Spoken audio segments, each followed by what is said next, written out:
The book we are summarizing for you today is called Rich Dad Poor Dad, a very popular personal finance education book around the world since its publication in 2000. It has been the top book for over 2 decades, translated into more than 40 languages, sold to more than 100 countries, and sold over 30 million copies worldwide. It was written by Robert Kiyosaki, the modern father of personal finance in the United States. The book provides a comprehensive understanding of personal financial management in the new era. Whether you care about personal finances or not, you have probably seen this elegant purple cover book everywhere. Why is this book so popular? Because it is so well written that even those with no financial knowledge can understand it. Unlike other financial books that are full of charts and spreadsheets, this book is written for everyone to read and understand.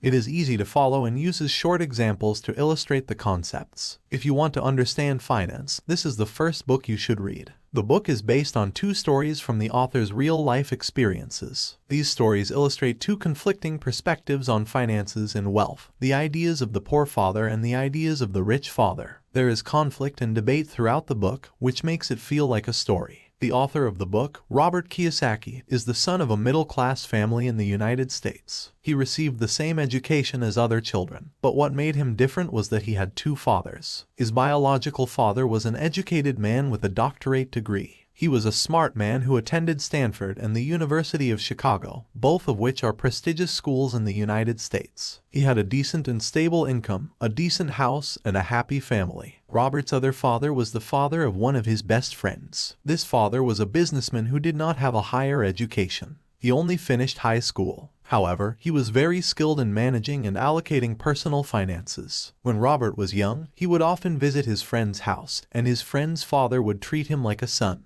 Every time the father taught his son about financial knowledge and money, Robert would listen attentively. When Robert was educated by 2 fathers from different backgrounds and with different mindsets, disagreements arose. Even though his biological father looked like a successful person in the workplace, Robert knew that he would suffer because he would always be running out of money. He would never have time to spend with his family and would never be financially free. Robert's other father, on the other hand, had a very different life. He had plenty of time to take care of his family and left hundreds of millions of dollars when he died. When faced with 2 different paths in life, Robert decided to follow in the footsteps of his wealthy father. Many years later, he became a wealthy man himself and achieved financial freedom at a young age. So, what did the rich father teach Robert? Below we will explain the differences between the 2 fathers and the 2 lessons that the rich father taught Robert. First, let's discuss the 2 different mindsets of the 2 fathers. Both fathers were intelligent and hardworking individuals. However, what differed between them was their perception and attitude towards money. Robert's father, a doctor, was highly educated and believed that greed was the root of all evil. He emphasized the importance of contentment and not desiring excessive wealth. On the other hand, the business-minded father held the opposing view. He believed that poverty was the root of problems and that it deprived people of many good things. He believed that wealth was essential for navigating the world effectively. After the deaths of both fathers, Robert's stepfather left behind debts owed to several banks, while his wealthy father left behind hundreds of millions of dollars in charitable assets. He entrusted the responsibility of continuing his business and further accumulating wealth to Robert's friend,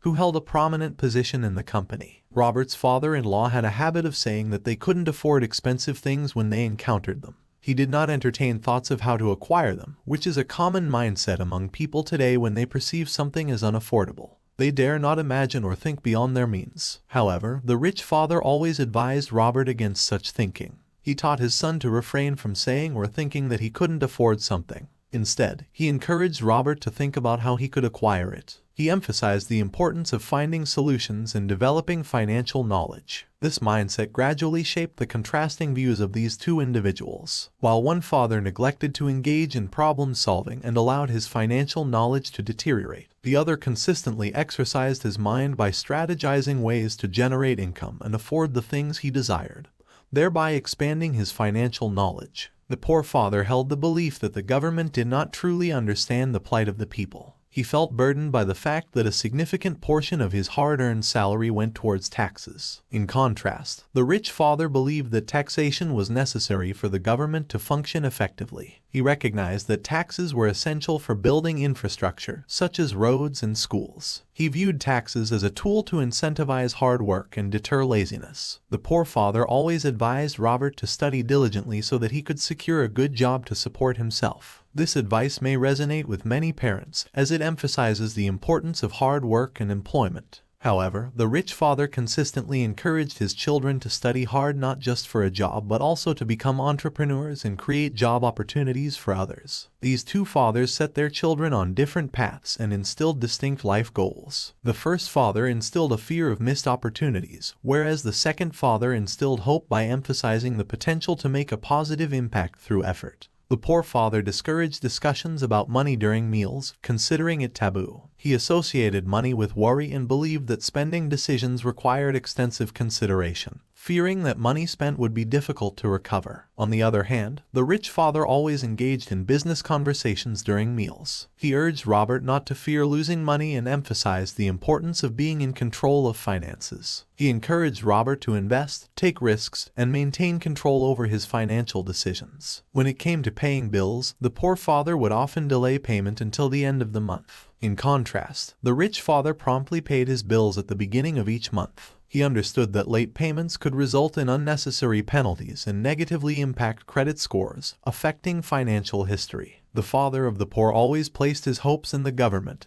He relied on the state for his retirement plan, paying close attention to salary increases, retirement plans, health insurance, and old age pensions. He hoped that when he retired, the government would provide him with a separate income. However, the rich father did not understand this. He believed that people should not depend on others, as relying on others would make them weak and unable to demand good things in life. These are some of the reasons why some people inevitably escape poverty. Taking responsibility for one's financial situation and working hard to learn are key factors in breaking free from poverty. Every day, poor fathers teach their children how to prepare a resume to find a good job, while rich fathers teach their children to write business plans and read financial statements. Despite both fathers experiencing bankruptcy, the poor father became upset and believed that their destiny had arrived, and their family would never be prosperous again. In contrast, the rich father viewed bankruptcy as a normal part of business and believed that failure was temporary. He maintained hope and confidence, understanding that although he may not have money in his pocket, he still possessed knowledge and could regain his wealth. This mindset allowed him to recover from bankruptcy and continue to grow. The two fathers had different views on wealth. The poor father never talked about money, failed to see opportunities, lacked financial awareness, and did not prioritize money. As a result, he could not become rich. On the other hand, the rich father consistently thought about money, set clear financial goals, and possessed confidence. Positive thinking about money is crucial in society. Many talented individuals live in poor financial situations because they overestimate their abilities, neglect financial knowledge, fear venturing into business, and prefer a secure salary over trying new things. During a book launch, Robert met a woman who had a personal question. She had a doctorate in English literature but was facing financial difficulties due to a recent divorce and the possibility of losing her house. Robert suggested that she work as a salesperson to learn how to package and sell herself effectively. He emphasized that her doctorate gave her a significant advantage over most Americans and encouraged her to utilize her knowledge to make money. He highlighted his own success as an author of best-selling financial books, explaining that his work helped many people and provided him with significant income. Despite their education, many people fail to recognize opportunities to make money or understand the value of selling themselves effectively. The story highlights two things. First, many people fail to find money-making opportunities or know how to sell for profit, even if they have talents or skills. Second, some individuals underestimate the importance of business, dismiss money-focused individuals, and disregard financial matters. This may be due to a lack of financial education in schools. The story illustrates that education and intelligence alone do not guarantee financial freedom. In contrast, individuals without high levels of education but with financial knowledge and business acumen often start companies and provide employment opportunities for highly educated individuals from prestigious schools. At this point, there are definitely a lot of skeptics, and what really matters is not how long they have been highly educated or involved in market society. The author simply highlights the importance of financial literacy. Financial literacy, referred to as FQ, is not as easily measurable as IQ, nor is it something that most people value as much as EQ. However, it is an ability that can save you from financial stagnation. Just because it is not taught in schools does not mean it is not important. This is a significant flaw in the education system. So, how can you improve your financial literacy? Let's summarize 2 key points from what Rich Dad teaches Robert. First, the wealthy don't work for money. This means that they don't exchange their time and labor directly for money. That's the job of the poor. The rich focus their time on their businesses and value their thinking. When they do work, it's purely mental, while the rest is handled by others. They only engage in activities they enjoy or find interesting, without spending their time solely for the purpose of making money. The rich father explained this concept to Robert using the analogy of the rat race. He observed that most highly educated individuals, despite their differences, share a common mindset, living in the mindset of average people. They were taught from a young age to work hard to secure a good job. But their lives have become like rats running endlessly in a cage. No matter how hard they try, they can't escape the confines of their jobs. They have a steady income, such as doctors, teachers, or employees in institutions, which is just enough to support their families and pay off their mortgages. As their expenses increase, they work even harder, yet they remain trapped in the same cycle for the rest of their lives. How can one break free from this rat race? Firstly, it's important to confront and overcome fears and greed, maintaining a steady mindset, and not becoming emotionally attached to small amounts of money. Many people work out of fear of insufficiency, homelessness, or being looked down upon. They become slaves to money, forever chasing after it. To alleviate these fears, they sell their labor cheaply. Remember, rich people use money to buy the time and labor of others, as they are unwilling to do the work themselves. To familiarize his children and Robert with these fears and greed, the rich father taught them from the beginning by paying them $1 for an hour of labor. He told them that if they wanted to earn more, they couldn't just learn new skills. The children were eager to learn how to earn more money, and the rich father explained that if they wanted to study, he couldn't pay them anything, but he would provide them with a workspace and jobs that would teach them how to work and earn more money in the future. However, they first needed to determine exactly what they wanted to do. After a lengthy discussion, the 2 children decided to open a bookstore. Once they set their goal, the children started selling Coca-Cola to raise capital for the bookstore. Later, the rich father devised a story to test them. He asked if they would be willing to do weeding for a neighbor for $1 an hour. They both thought about it and said no. The rich father then asked if they would do it for $2 an hour, and even at that rate, they refused. Finally, he asked if they would do it for $5 an hour, and Robert thought for a moment and still said no, stating that they wanted to open a bookstore. The rich father successfully tested their fearlessness and lack of greed. Robert later recounted that even when he was offered much more money to work for someone else, he refused because he only wanted to pursue his dreams. He believed that work experience would only add value to him. Learning and personal development became important motivators. It's easy to say,